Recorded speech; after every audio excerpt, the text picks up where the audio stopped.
Okay, this is a revision guide for The Man with the Golden Gun film poster, made in December 1974. This is for component 1, which is exploring the media, there's in the first exam paper, and the focus areas are media language, representation, and media contexts. Product context. The Man with the Golden Gun is the James Bond film released on 19th of December 1974, starring Roger Moore as 007. This is only Moore's second appearance as the fictional MI6 agent. It's based on a book of the same name written by Ian Fleming. The film was produced by the British company Eon, stands for Everything or Nothing, Productions, and distributed by United Artists. The film was created with an estimated $7 million budget and grossed over $97 million at the world box office. To reflect the popularity of the martial arts film genre with the rise of stars such as Bruce Lee and Jackie Chan, there were several kung fu scenes, and the film was filmed predominantly in Asia, having been shot in Hong Kong, Thailand and Macau. The artwork for the poster itself was produced by artist and illustrator Robert McGuinness. Part 1. Starting points. Media language. Historical context. Prior to the 1990s, illustrations were much more commonly used on film posters due to the limited technology that was available. The film was set in the middle of the 1973 energy crisis, when the oil-producing Arab nations proclaimed an oil embargo, causing an oil crisis which had both short and long-term effects across the politics and the economy across the globe. This is hinted at through the poster's iconography of the power plant in the lower left-hand corner, and the energy beam directed at Bond. Consider the codes and conventions of media language and how elements of media language influence meaning. Typically, film posters are very visual and rely on images and limited text to promote the film, as in like very little writing. The images need to give the audience an idea of the film's genre and hint at the narrative, i.e. the story. Here, rather than just one dominant image, there is so much going on that the reader is expected to work through the images to understand the film's plot. The central image is a mid-shot of James Bond, smartly dressed, holding a gun across his body. The dominance of his image suggests he is the film's protagonist, i.e. the hero, and so probably the good guy. According to Vladimir Prop's theory, he would be considered the hero. Bond's attire connotes business and professionalism, and the gun, an iconic part of Bond's uniform, so to speak, signifies danger and action. Bond is looking directly at the audience, seemingly making eye contact. The intensity of his stare and the lack of a smile could connote how seriously he expects to be taken, and that he appears calm despite the chaos surrounding him. This informs the audience of one of his greatest strengths, his ability to keep his composure in any situation. A common convention for film posters is to have the actor's name placed promptly as another way to entice the audience. Roger Moore has become a household name after starring in the well-known TV series The Saint and playing Bond in the previous film Live and Let Die, so his name is placed directly above Bond's image to reinforce the link. The title of the film appears with the name of the author who wrote the books on which the films are based at the bottom of the poster. The credit block, detailing industry information such as other stars' names, directors and producers, is much smaller and tucked away so as to not divert the audience's attention away from the main image or the rest of the poster. Consider narrative. At the bottom of the frame in the foreground is an extreme close-up of a golden gun.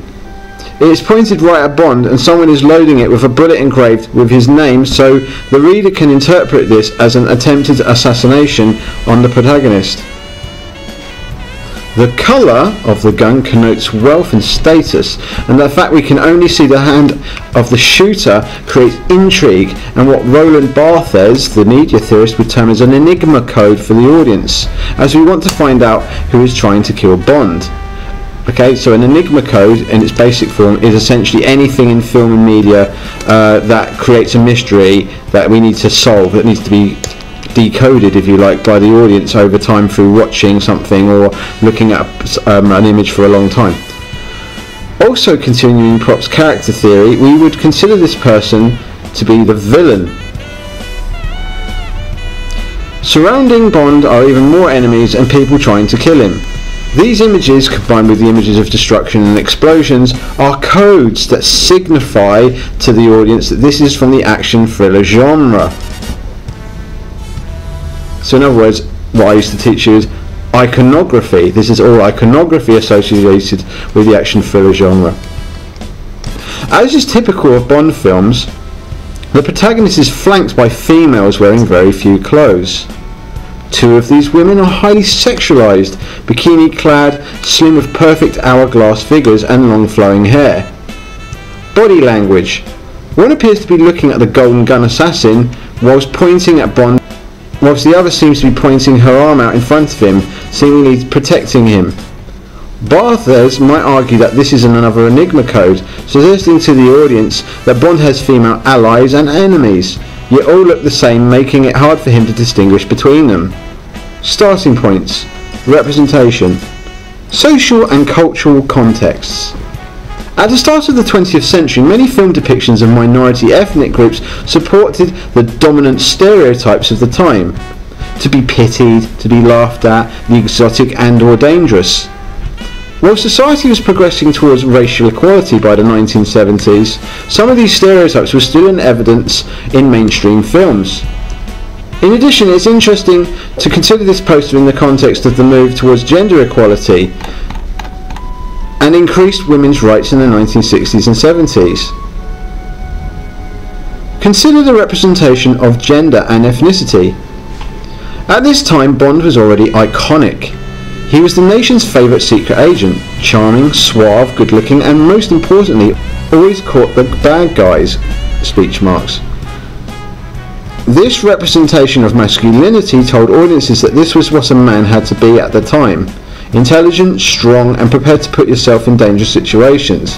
If you were all of these things, you would be successful, gain respect, and women would want you. The assumption then is that men should also be heterosexual. Two of the three females on the poster are wearing bikinis which show off their slim bodies. Both are heavily made up and wear earrings and bracelets accessories to their outfit. The two women also have long flowing hair. A feminist theoretical perspective would argue that this is sexualized representation of women suggests that they are little more than bodies to be looked at. Another female, however, is dressed in a karate uniform and is shown in a martial arts pose, and appears to go against this stereotype. She too has flowing hair, but this time it is much darker, and her skin tone suggests she is from a different ethnic group to the other females. This goes some way to explaining why she seems not to support the dominant sexualized stereotype portrayed by the other females. She is seen as exotic, different, the other. Consider the representation of issues and events. Interestingly, one of the main themes in this Bond film was an actual world event, the global energy crisis. With the embargo on oil, countries were considering alternative power sources, and this is portrayed through the iconography of the power plant and related explosions on the poster. By including this theme, the producers are encouraging audience to consider what might happen if oil really did run out and predict what the outcomes would be for society. Possible areas for further investigation. Consider ideas of encoding and decoding texts. You could reference theorists such as Stuart Hall in this regard. The producers have encoded certain ideas into this text, but it depends on the viewer's own social and cultural context how this image is decoded. For example, the depiction of a female doing martial arts could be seen to support the idea that she is dangerous and to be feared, or could be seen as a progressive way of looking at females, those who are strong, confident and fearless. Feminist theoretical perspectives. Laura Mulvey, in her 1975 essay Visual Pleasure and Narrative Cinema, coined the term the male gaze, which discussed how the audience is put into the perspective of a heterosexual man. In this poster, the audience is forced to focus on the curves of the women's bodies, putting them in the eyes of a male. Mulvey goes on to argue then that this denies the woman's human identity and relegates them to the status of objects to be admired for physical appearance. This could be further argued as the producer of the artwork was a male, Robert McGuinness. And that's it. That's basically, the Man with the Golden Gun as an overall in terms of a study guide.